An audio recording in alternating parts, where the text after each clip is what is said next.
Welcome back to Out of Left Field. We apologize for our prolonged absence.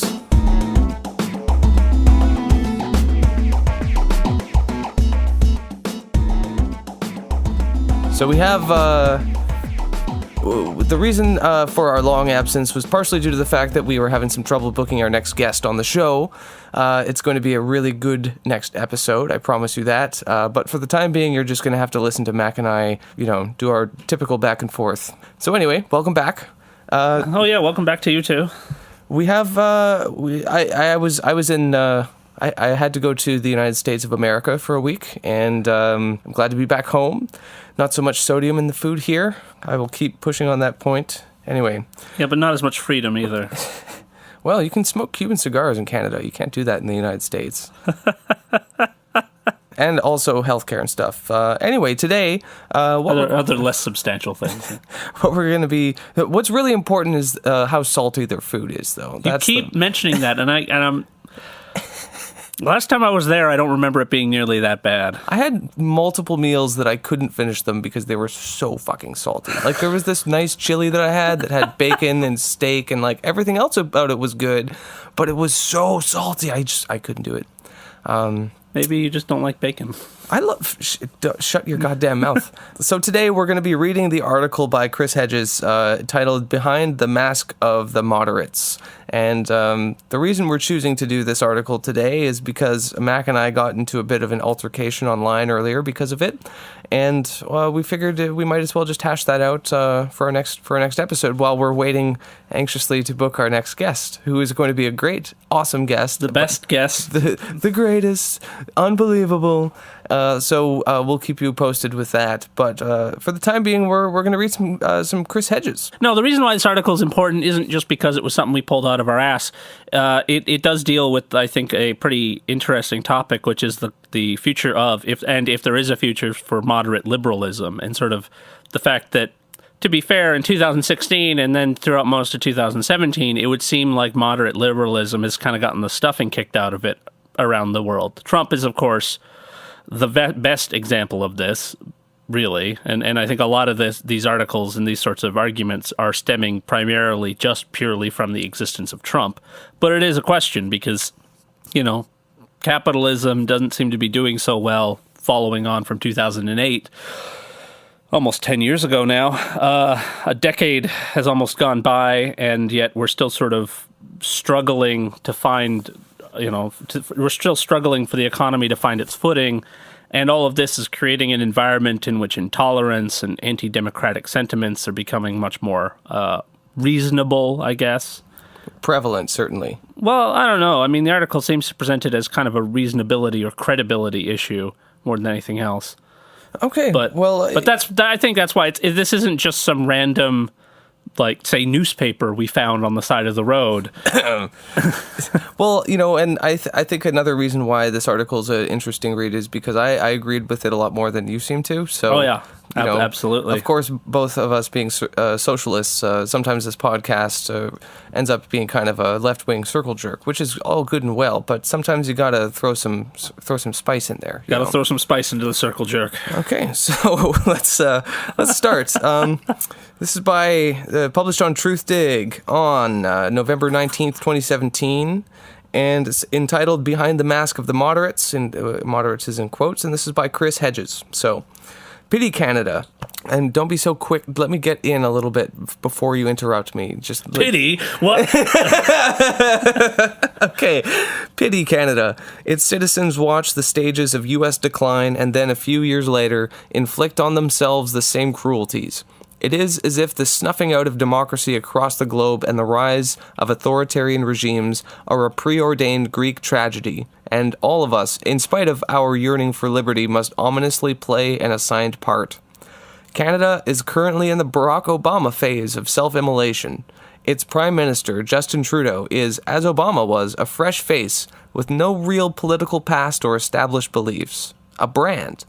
Trudeau excels, like Obama, French President Emmanuel Macron, Australian Prime Minister Malcolm Turnbull, and German Chancellor Angela Merkel in empty symbolism. These, quote, moderates, spew progressive and inclusive rhetoric while facilitating social inequality, a loss of rights, and the degradation of the environment by global corporations. They are actors in skillfully crafted corporate advertisements. Right. Well, that's a pretty decent summary of the non-Trumps of the world, all the good guys, right? All the liberal good guys to Trudeau and, Macron and whatnot. Basically, everyone that's still in the Paris Climate Accord. Yeah, that's the gold standard of liberalism for 2017.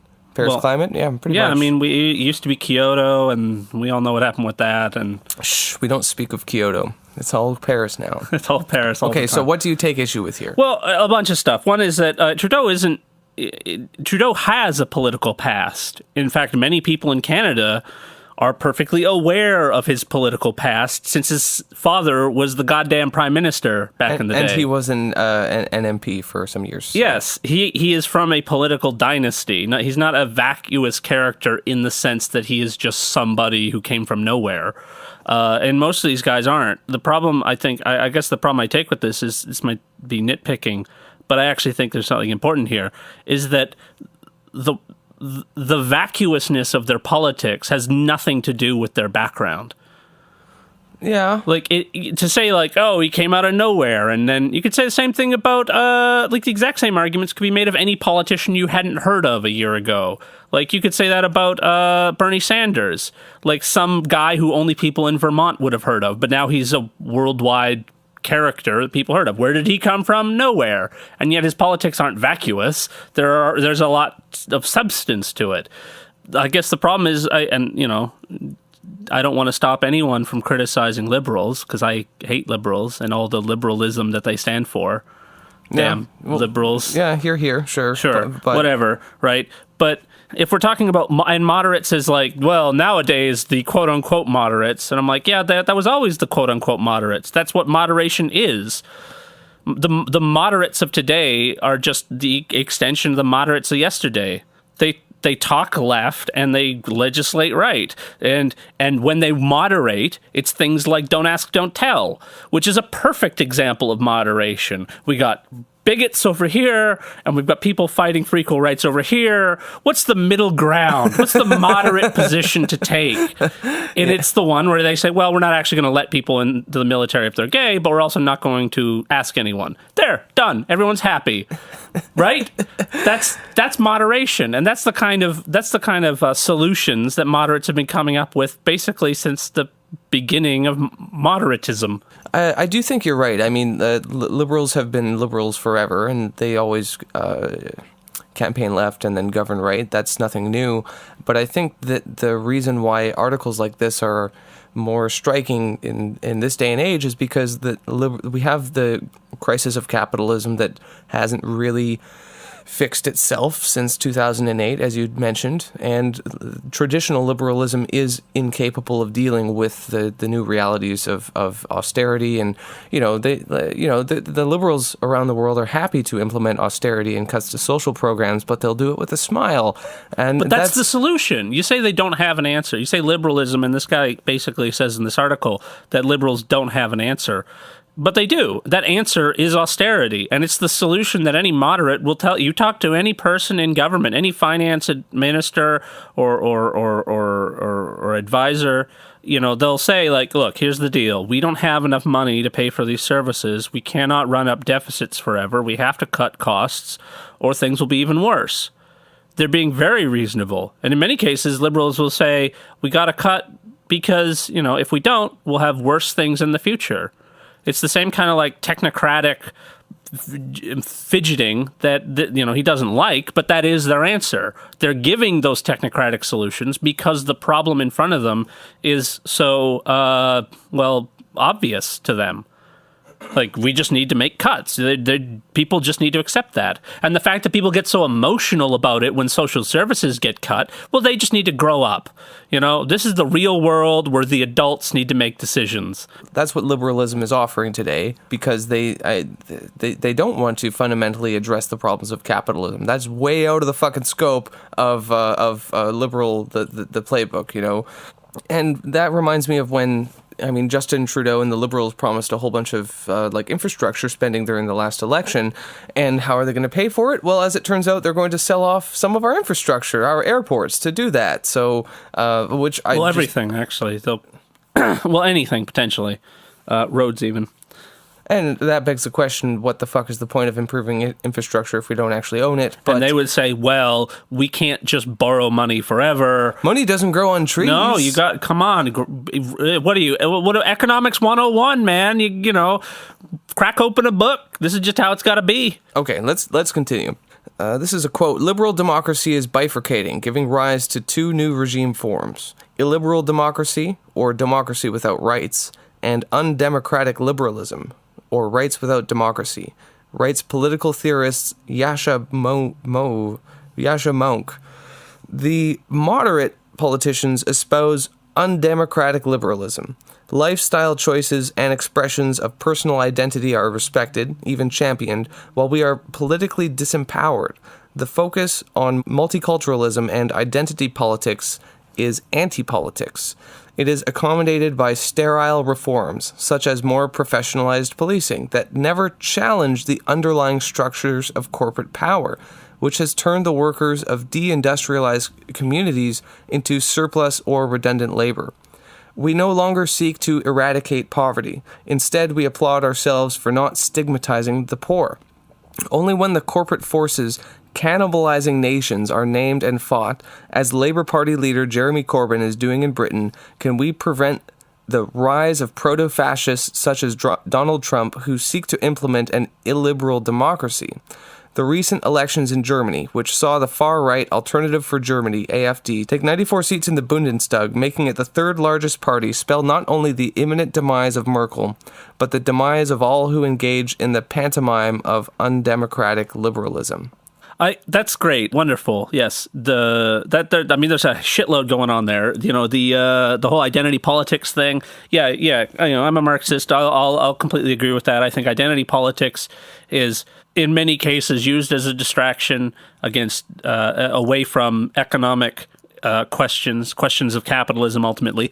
But I don't think that there's anything like directly anti-political about identity politics. Yeah, I think I agree. I mean, the focus needs to be on the liberation of the working class and the seizing of the means of production. Yeah, economy, and so on and so on. Right. Yeah, but at the same time, I think there are, as much as the complete focus on identity politics, I think, is definitely a mistake. I do think there's some good elements to it that need to be preserved and absorbed into the struggle for socialism, because minorities and people of color and other groups, they experience oppression in different ways that us, white boys don't, right? So, I think that if we want the working class to, if we want everybody in the working class to be on the same side and we want a united struggle for liberation, then we have to take into account that the struggles that those groups face, and those have to be absorbed into, they have to be transitional demands too. Well, sure, but even beyond that, just simply put, if it's something people want, if it's something people sincerely want, it's political. Yeah. It doesn't matter how unrealistic it is. It doesn't matter how, uneconomic the desires are. If people want, equality for all sexual orientations, that's a political demand. Now, of course, we can come out and say, yeah, that's good, but, the economics of it will mean that capitalists will always be reintroducing these divisions and trying to split us apart and blah, blah, blah, blah, blah. So if we're not able to directly address capitalism, we can never really do away with these things. That's fine.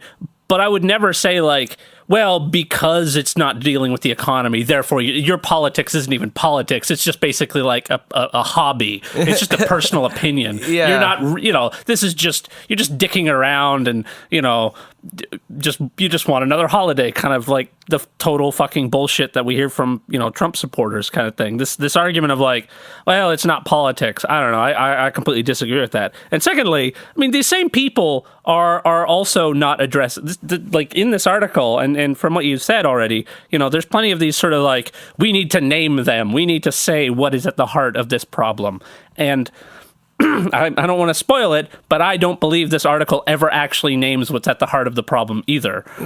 So sure, but I mean, I do think he makes kind of a good point. Like, he's criticizing figures like Justin Trudeau, right? The faux progressives, basically, great. And he's the kind of person that, if we're talking about identity politics, and he'll go to the gay pride parade, and he has his nice rainbow socks, and he's an ally of that community, and then he goes around and sells fucking military weapons to Saudi Arabia, a country that has a different view on different view on homosexuality.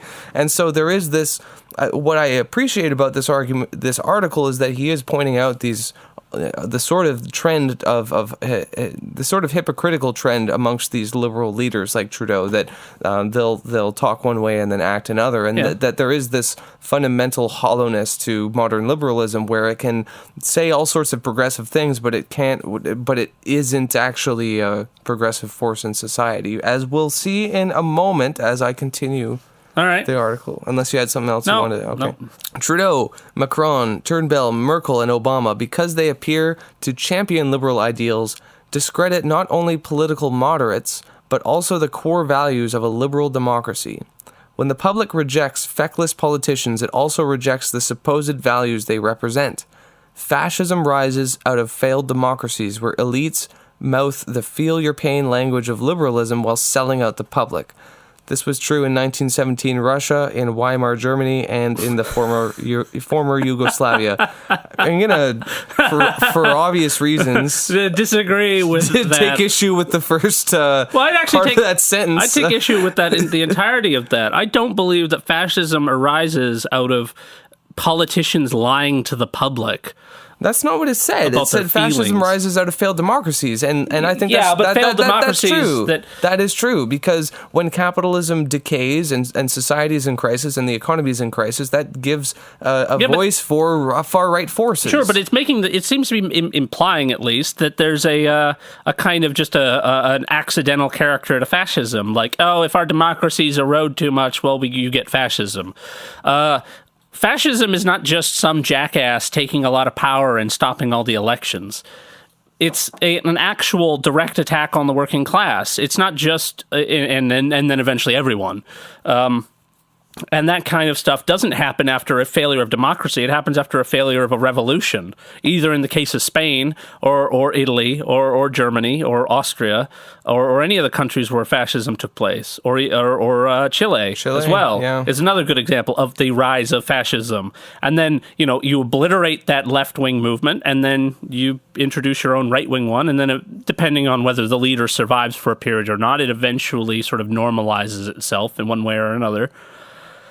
But that's not, I mean, the kind of just broad strokes notion of fascism as just this, like, inherently and utterly reactive force to you have liberalism, and if liberalism can just remain true to its progressive principles, we will never have fascism. And that is just a fucking sham, because I think liberalism has not abandoned the principles of progressive politics. I think it has consistently been on the side of, at the very least, holding back change and trying to ameliorate it to sort of the already existing power structures in capitalist society. It's not just some kind of like, oh, let's go out on a limb and try something new and amazing. And worst of all, for the sake of this article, I think that kind of fear-mongering of fascism is the best argument for the kind of technocratic, modern liberal, corporate capitalist model that this article is also railing against. Well, I don't know. I mean, fascism comes out of failed revolutions when there's economic chaos and all sorts and political chaos, but that very chaos kind of is preceded by a failed democracy, isn't most of the time, is it not? Well, sure, fine. But additionally, we aren't experiencing failed democracies in any of the countries mentioned. Even in the case of the United States, Trump is a fucking goofball, but democracy isn't collapsing in America. And in fact, the argument that we have two options, either the liberal sort of technocracy or we have an illiberal democracy. And what seems to be suggested in this by that previous sentence was that Trump is not democratic, when previously it was exactly the one thing that Trump was. It was an illiberal democracy that's being implemented. And if it's a democratic decision people are making, then fine. That's not a failure. The fact that people have turned away from liberalism is a consequence of the political impossibility. Like, it's a consequence of liberalism's just limited ability to do anything. People aren't turning to Trump because they want to destroy America or something. Okay, let me continue. Canada, like France, Australia, and Germany, will never descend to the levels of nihilistic violence and mass shootings that plague the United States. I fucking hope not. There is enough of a residue of its socialist programs, such as universal health care and public education, to prevent it from becoming as cruel and heartless, although there will be efforts to steadily defund and destroy these programs. Great. Yeah. So what does that mean, then? Great. So don't worry, it won't get as bad as America. I mean, honestly, I've heard this from so many Canadian commentators. It's like, yeah, well, at least we're not the residential States. Schools and fucking fentanyl and whatever else. But guess what? Food's not as salty, or whatever fucking thing. I will be forever thankful for that. Just for the record, beautiful. That is a common refrain amongst Canadians, and I do actually think that's a bit of an issue, because it does prevent us in Canada from seriously taking a sober look at the problems. Yeah, what about that Australia's prison camps for refugees trying to come to their country? Yeah, that's or also Germany's whole fucking neo-Nazi problem, but also manipulation of the rest of the EU, its attempts at taking refugees and using them as a weapon against the countries surrounding it, crushing Greece into the ground with austerity. These countries are not exactly wonderful. I don't think that's what Chris Hedges is saying here. I think our social services are good, so we won't have mass shootings like in America. We'll just have violence of a different sort in different places, just not in an obvious location. Canada, France, Australia, and Germany will not crash their economies trying to maintain an empire they can no longer afford, but they are nevertheless steadily. What does that even mean? I mean, because it's like I think it's obvious what he means. He's talking about the massive military presence that the United States maintains in most countries in the world. Yeah, sure, that's fine, and that's expensive. It is fucking expensive, even though they're more than happy to. But that's not why their economy's crashing either. No, it's capitalism. It's the fucking overproduction. It's not that they're spending too much money on they are spending way too much fucking money on the military. But it's not like they spent all their money on the military and then they're like, "Oh god, we actually are spending more on the military than we have." They have slashed corporate taxes. They've introduced a bunch of fucking shit that has actually caused their budget to be imbalanced. And they're going into debt for the purpose of preserving capitalism in America and abroad. Okay, let me continue. But they are nevertheless steadily marching towards the new authoritarianism. I think he's talking about Canada, France, Australia, Germany. Yeah. Towards joining the despotisms rising up in Asia, Latin America, the Middle East, and Europe. Okay, Latin America. I assume he's talking about Nicolas Maduro, because I can't think of anyone else he would be talking about. I don't know. Brazil, just in general. Oh, yeah, that's true. Anyway, the model for the future is not liberté, égalité, fraternité. Sorry, my French is awful. It is China's ruthless corporate totalitarianism. I think that's absolutely true. Where is Tommy Douglas, the great Canadian socialist who once described... Why are you sighing, you dick? Tommy Douglas is the greatest Canadian. Where is Tommy Douglas, the great Canadian socialist who once described the free enterprise system as giving elephants the right to dance among chickens when you need him? Yes, I know. I'm sighing not because of Tommy Douglas, but because of the people who will invoke his name at the weirdest moments. Yeah, well, that is a kind of a weird time to bring Tommy Douglas up, but Chris Hedges is an American, so I won't fault him for that. I guess so. At least shout out to Tommy Douglas. Yeah, that's fine. I can do that. All right. So where's Tommy Douglas when you need him? Trudeau, Merkel, Turnbull, Macron, and Obama, along with the Clintons and the United Kingdom's Tony Blair, represent the last desperate phase of corporate capitalism. Once their sunny faces are spurned, the face of hate rises to take their place. The con artists and thieves, no longer hiding behind the curtains, come out to pillage in the open, actively making war on the anemic democratic institutions, from the press to the courts, all of which long ago surrendered to corporate power. That's good poetry. These proto-fascists rely for control on the array of undemocratic tools legalized by their quote-unquote moderate predecessors. Wholesale surveillance, militarized police, the criminalization of dissent, the primacy of, quote, law and order, and the revoking of due process and other rights by judicial and legislative fiat. I would be curious to find out what period of liberalism is he actually appealing to here? Like, because okay, the liberals today are terrible, they're awful, they're corporate shills. Fine, I completely agree with that. But there's always this kind of like, there used to be a good sort of liberal, a good sort of progressive liberal who believes in these values and that we can look to directly for some kind of, something. Yeah, I think Chris Hedges ought to watch the Mouseland YouTube video. What the hell? He's talking about Tommy Douglas. Yeah, Tommy Douglas. The period in which Tommy Douglas lived was one in which liberals were in many ways worse than they are now. In what ways? Racist, bigoted, more willing to go to war. I mean, we're not exactly looking at a country in like the 40s, 50s, and 60s that was, safer than it is but today. I don't necessarily hear him harking back to any like golden era here. No, he's just flatly criticizing the Trudeaus of the world. Yeah, but he's also saying that liberalism liberals. has changed, that it used to be this good thing, and now it's not. And that because of that failure of liberalism, we are at risk of introducing fascism. When you would say that, when I would say that is not a fucking, this whole like, the liberals introduced the laws, and then of course before them it was the conservatives who introduced those laws for the liberals to use. I mean, it was after all, it wasn't Obama that started the drone programs. That was Bush, and it wasn't Bush. Obama just made it a branch of government. Yeah, it wasn't Bush who was the one that was starting all these like bizarre, unilateral foreign wars. It was Bill Clinton, and so on. And you can just keep sort of dragging this back into the infinite past, essentially. Okay, shout out to friend of the show, rest in peace, Gore Vidal. America has one political party with two right wings. I think is the quote. Anyway, he was a cool guy. Rest in peace, homie. So these moderates substitute personal style and aesthetics for politics.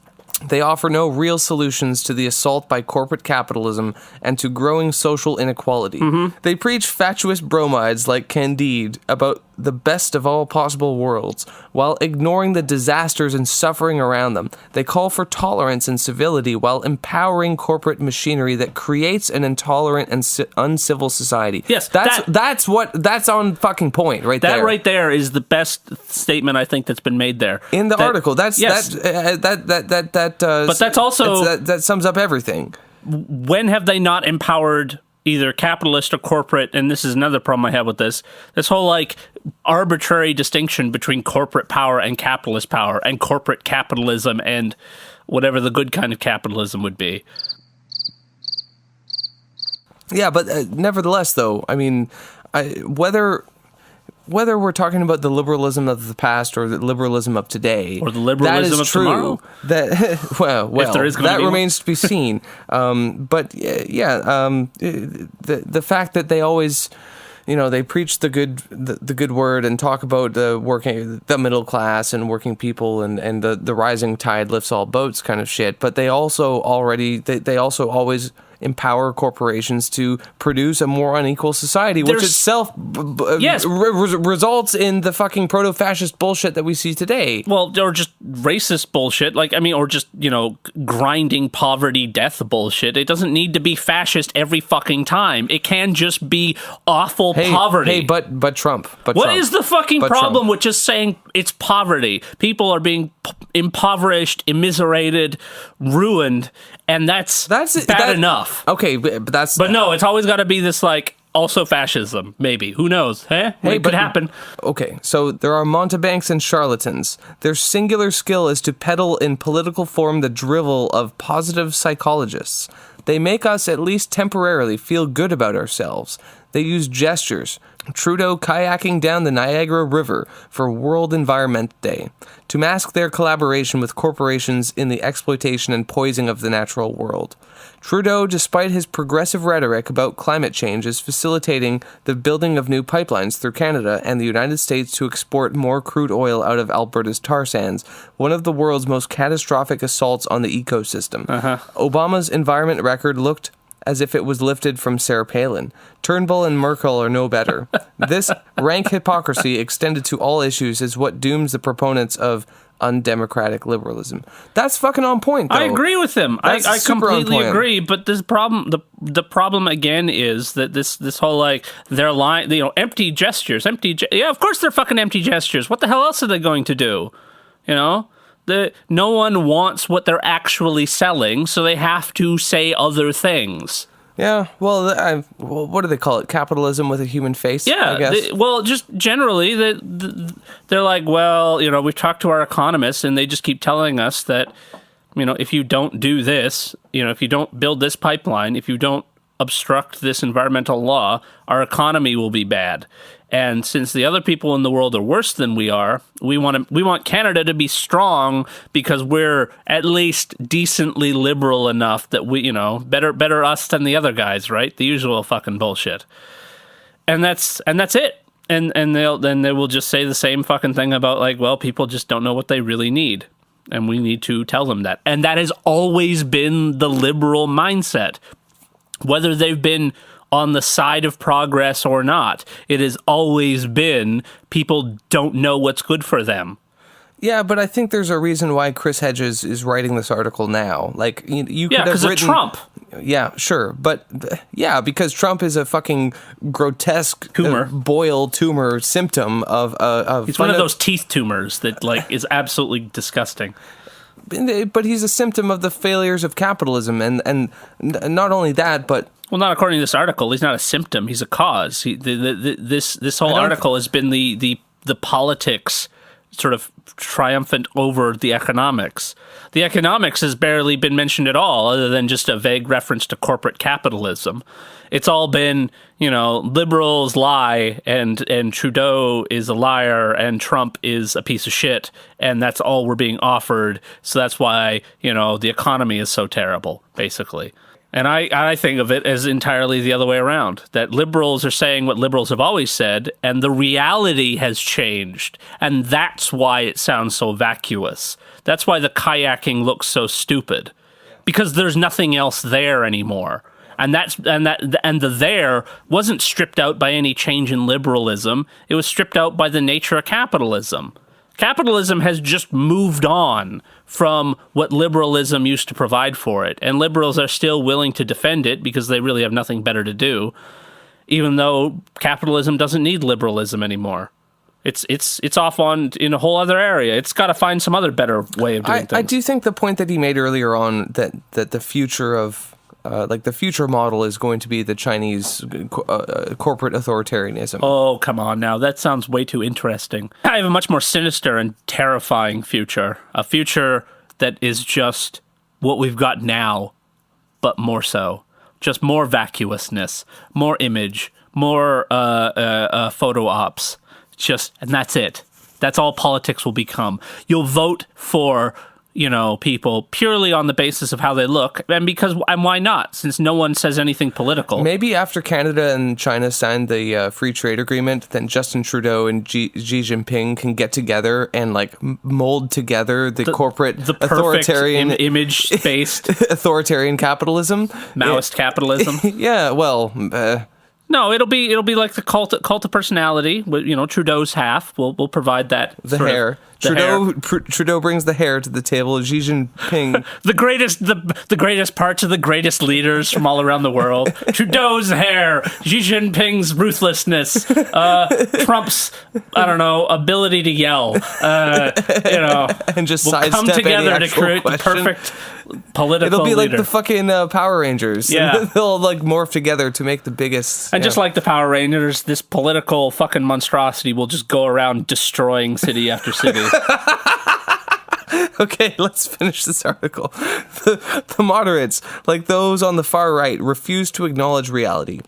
They speak and act as if we live in a democracy rather than a system defined by Sheldon Wolin as inverted totalitarianism, one where the consent of the governed is a joke. Elections are legalized bribery, and public policy is determined not by popular will, but by corporate lobbyists. Okay, fair enough. Hold on, let's just finish this. It does not matter, as illustrated by the Republican tax plan now before the U.S. Senate, what is just or what the public supports. There are no institutions left in the United States that can authentically be called democratic. The end result of this elaborate charade is embodied in the rise of the grotesque spectacle of the Trump administration or the proto-fascism in Hungary led by Prime Minister Viktor Orban. Stoking the fires of our decline and this political fantasy are useful idiots such as writer-blogger Andrew Sullivan, who argues that our problem is that we have too much democracy. Well, he's not wrong, in fact, but... Oh, shut up. What do you mean by that? Well, I mean, in the sense that, like, we can't maintain capitalism. I completely agree, and I think this would be a much simpler argument to make. We cannot both maintain capitalism and maintain even our shaky and pathetic version of democracy. That is true, yeah. Well, why not just say that? Because capitalism has remained the elephant in the room in this whole article, as far as I'm concerned. Secondly, like, okay, fine, so we don't have a democracy now.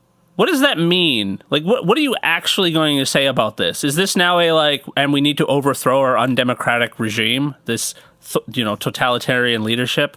Was there a period in the past when you did think it was democratic and when voting wasn't really a joke? Or not? Because it's always this sort of sentiment of like, things have changed, we've turned a corner on democracy.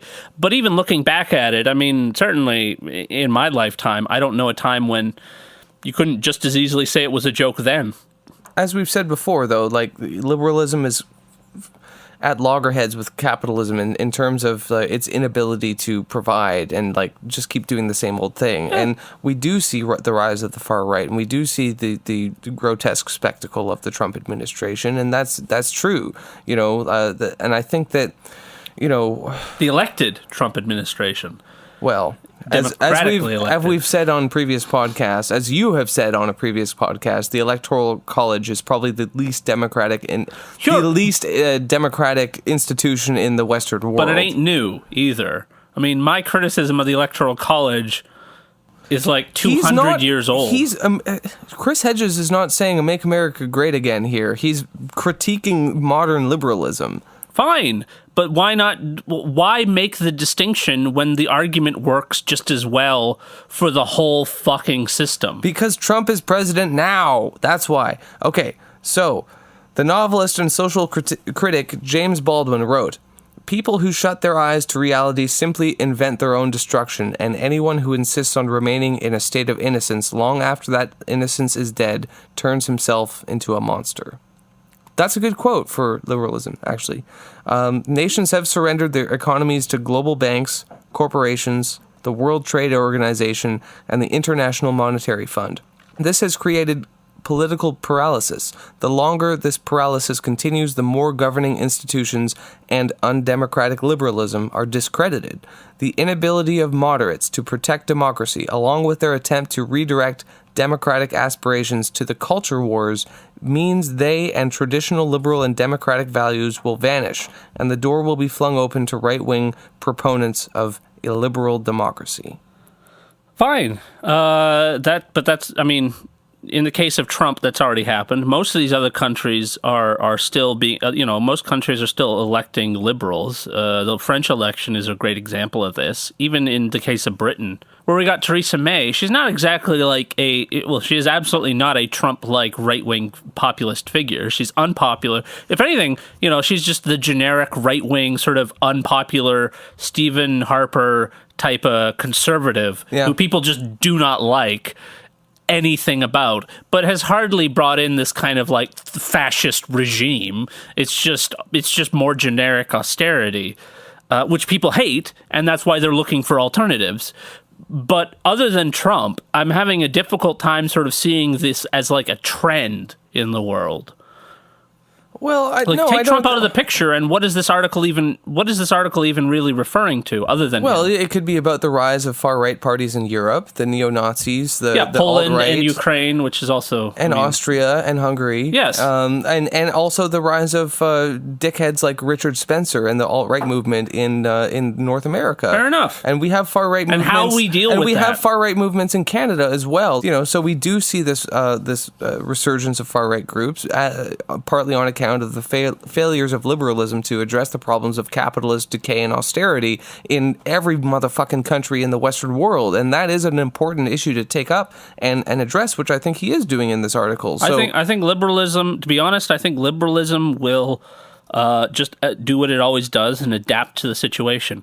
Probably not for the best either. Personally, I think what liberalism will do in the future is it will just take a hard tack to the right and rest on a lot of this kind of like more nationalistic, racist bullshit, and just sort of start to divest itself of the identity politics, left-wing social justice warrior shit, and just lean more and more on, the country, the nation, the folk, blah, blah, blah. I don't think so, because like all that liberalism has right now is that image stuff, is the identity politics stuff. But people say that, but when you talk about someone like Hillary Clinton, how was she...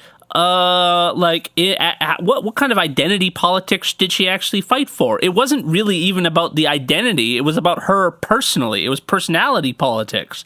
And the great thing about that is you can just as easily transfer that into any direction you want.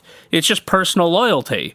And she was just as willing to defend anyone who would personally defend her as Trump is. It's the same kind of outlook for these people.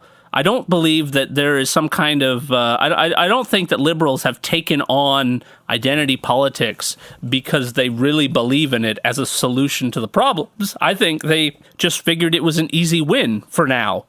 And the minute it isn't, the minute it becomes too much trouble for them, they'll just abandon it.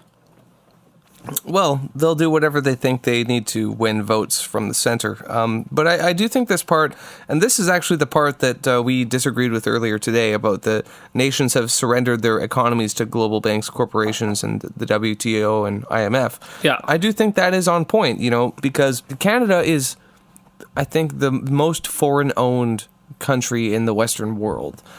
We have, and we've seen trends. I mean, there's plenty of American companies and European companies that own Canadian industries, and we've more recently seen China take up the role of buying out Canadian companies too. And I do think that, like, capitalism is capitalism is capitalism. The workers are still getting exploited through the exploitation of their surplus labor value, no matter who owns it. So maybe it's a moot point. But the fact of the matter is that our national sovereignty has been eroded over the decades. I think it absolutely is a moot point. Secondly, these businesses have not been bought out by some kind of conspiracy. It is the people who own them selling them to the highest bidder. And the fact that capitalism is simply seen fit to sell a lot of our industries to other countries is just the invisible hand of the market doing what it seems to think is probably the most profitable thing to do.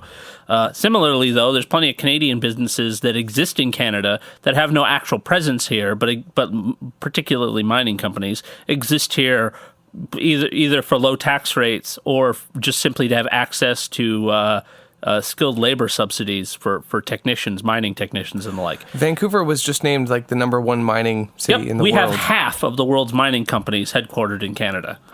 Wow. Yeah. Now, a lot of them actually do exist here physically, but a lot of them don't. And the problem with this whole, like, our national sovereignty thing is that, I don't really care. When it comes to who owns a business, that actually, on the whole, doesn't really concern me. What concerns me is whether people are going to have decent, unionized jobs at those workplaces. And if you want to make the argument that, a foreign-owned company is less likely to be unionized than a locally owned one, I gotta tell you, I find that to be rather, weakly proven, to be honest. Because, man, I've never met people who hate unions more than local small business owners. That's true. Big fuck off companies with more money than sense who barely care sometimes if they're unionized or not, or what the wages are or not. Like, they just look at it from, big numbers, whereas the penny pinching local capitalist business owners who are the backbone of, small business is the backbone of a prosperous economy. It's those fuckers who are like, I can't afford the $15 minimum wage. I'm going to have to lay people off, because their business model is just inefficient like that. That's true. This is the problem I have with this whole fucking argument, though. Additionally, the IMF and the WTO do not exist in order to undermine nation states. They exist in order to improve the wealth and productivity of capitalism. The fact that they are undermining nation states is an irrelevant consequence, as it is that capitalism is undermining the credibility of liberalism. I don't care. I don't care that liberalism is seen as untrustworthy, and I don't care that the nation state is seen as, weaker now. Because ultimately, the reason the nation state is weaker is because it's not able to actually address the needs for people in their lives. The fact that and to be honest, it's liberals who have really played that up. Those fuckers have continuously appealed to foreign treaties and said, our hands are tied, can't do anything. What are we going to do? We're going to print money? We're going to do this other thing, like fucking in Greece, right?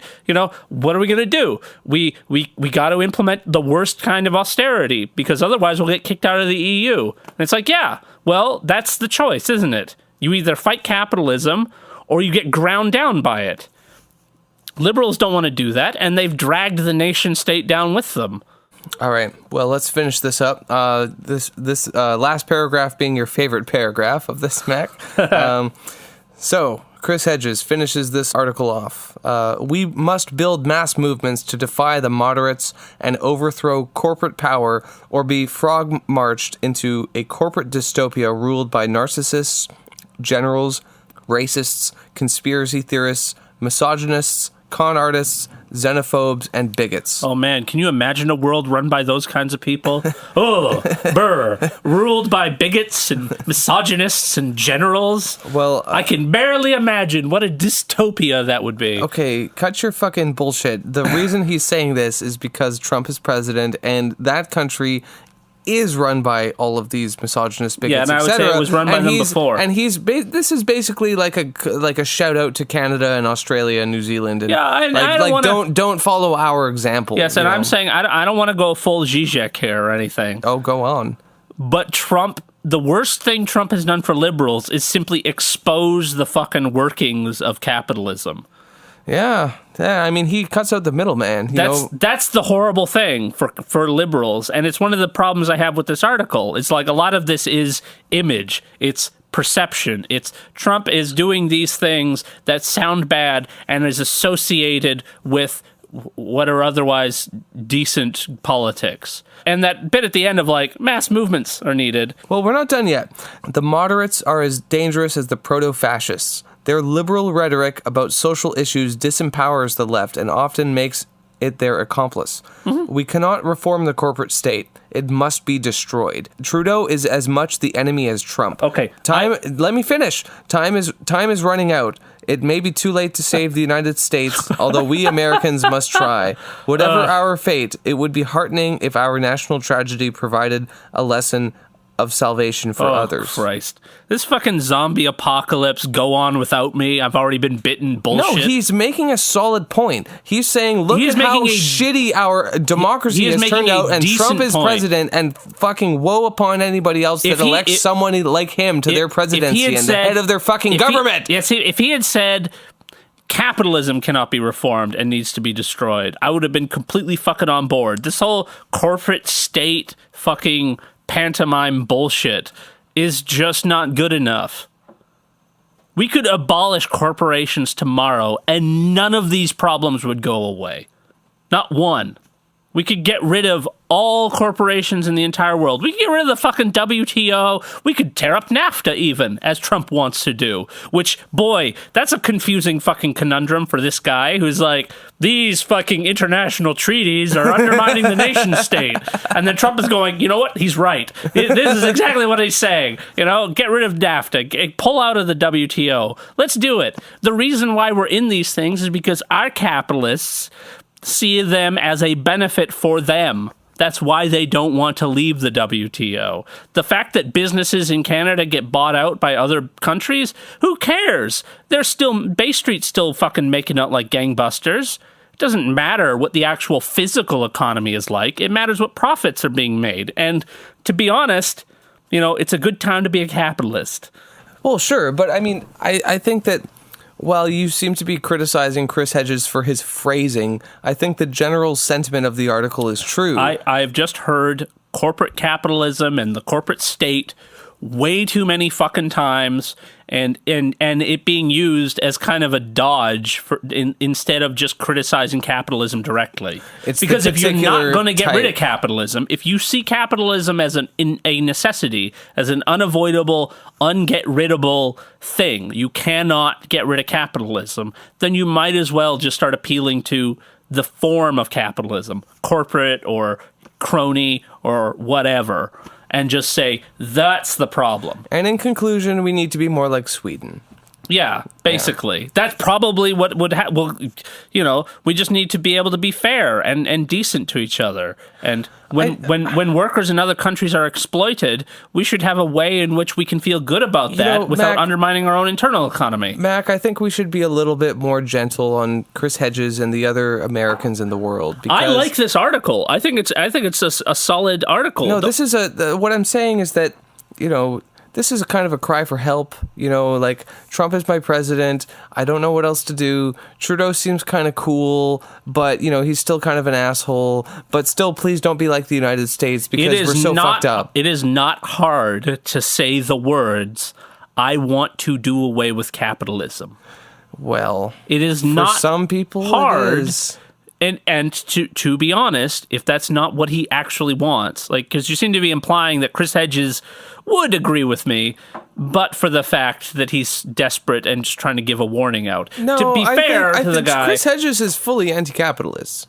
I still agree with the general sentiment of the article, though. So do I. Like, warning about the rise of proto-fascism and the bankruptcy of modern liberalism and its inabilities to confront the challenges of the 21st century and the need for mass movements to arise in order to address those. He kind of just shoehorned that in at the end. That to me feels like somebody who's just spent a whole article being really, really negative and then realizing he's got to actually say something. Like, well, okay, so what do we do? Because let's face it, if we were to take this whole article without that last paragraph, it would seem that he's making his plea to liberals. Fix yourself out, find a way to be better, be progressive again. Instead, it's, corporate capitalism cannot be reformed, corporate state cannot be reformed, and mass movements are needed. Now, for what? Who knows? What exactly he wants to see implemented is not really outlined in this article in any way, other than just, a stronger nation state, no fascism. Liberals actually doing what they say they'll want to do. Good times, that kind of like... Yeah, all the, I don't like bad things, and I would like good things, and that's about it. Which this is the problem. And much in the same way, I don't want to, this is kind of mean for me to say, but much like liberals, he's saying a lot of stuff that I agree with, but there's a lot of implications to it that I find really disquieting. Like, there's something flawed in the way he's presenting his actual argument, that... if we take him seriously in the ways in which he's presented the problems with capitalism, I agree with his criticisms, and I think it's a solid article on the basis of those criticisms. But what is actually being offered instead is very, very problematic for me, because it doesn't seem to be something that's really all that different from liberalism. It's the, we need to make capitalism work again. We need to get the system running. We need to, be honest. We need to connect with people. We need to be, just be good and not be assholes and not be racist. I think Chris Hedges is pretty solidly socialist as far as I know. Probably, but within the context of this one article, I cannot honestly tell you beyond just he doesn't like fascism and he doesn't like liberals who lie, what his politics are. And to be honest, that's most people on Earth don't like fascists and don't like liberals who lie. It's not exactly, and this is sort of the the punting argument that's being made throughout this whole article, most of what he's saying is stuff that I think he kind of may very well already know that people agree with. People don't like the fact that Trudeau says one thing and does another. But they don't have an option in this whole thing. They look around them and they go, well, you know, who the hell else are we going to vote for? We don't see someone who's able to sort of keep the chaos at bay, keep fascism away. So why not just vote Trudeau in again? Better to have Trudeau than fascism, after all, right? Well, that's if you... and that's assuming you think Andrew Scheer is a fascist.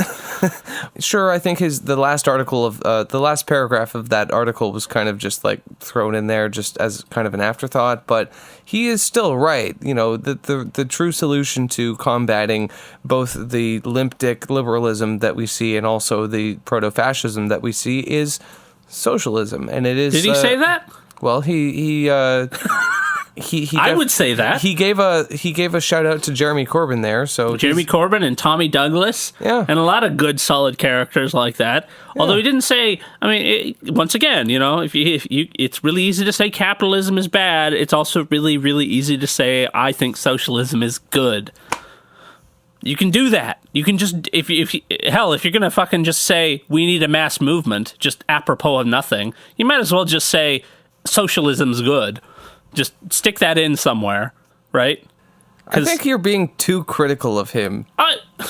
It's not hard. You just put it in. Just write those words. Because, to be honest, it's actually kind of hard to find people who are willing to do that. To say that socialism is the answer? Yes. Well...